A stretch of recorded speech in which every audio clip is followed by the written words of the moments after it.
కార్తీక పౌర్ణమి నాడు జ్వాలాతోరణం చేస్తారు శివాలయాల ముందు.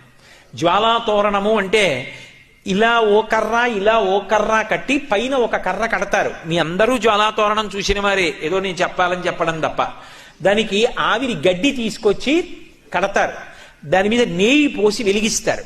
వెలిగించి ఆ మంట అంటుకోవడం ప్రారంభం అవగానే పల్లకీలో పార్వతీ పరమేశ్వరుల యొక్క ఉత్సవమూర్తులను ఉంచుకుని ఆ మంట కింద నుంచి 3 మార్లు వెళ్ళొచ్చేస్తారు.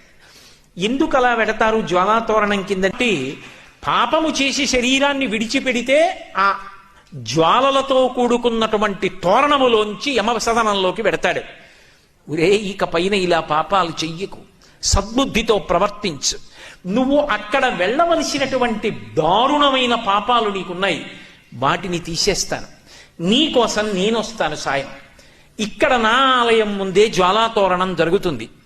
అక్కడ ఏ మంటల తోరణం కింద, చిచ్చు తోరణం కింద నుంచి వెళ్ళాలో అక్కడ నేను నీకు సాయం వస్తాను. నేను ముందు వెడతాను, నువ్వు నా వెంటరా. ఇక్కడే జ్వాలాతోరణం కింద నుంచి వెళ్ళొచ్చావు కనుక ఇక అక్కడ వెళ్ళవలసిన అవసరం తీసేశాను కదా అని మళ్ళీ వచ్చే ఏడాది కూడా వద్దామని పాపాలు మొదలుపెట్టకు.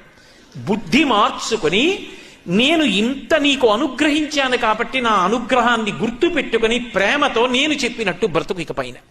ఆ మార్పు తెచ్చుకుని జ్వాలాతోరణం కింద పరమశివుడితో కలిసి వెళ్ళొచ్చిన వాడు ఎవరుంటాడో వాడు యమసదనంలో చిచ్చు తోరణం కింద నుంచి వెళ్ళవలసిన అవసరం ఉండదు. అంటే ఈ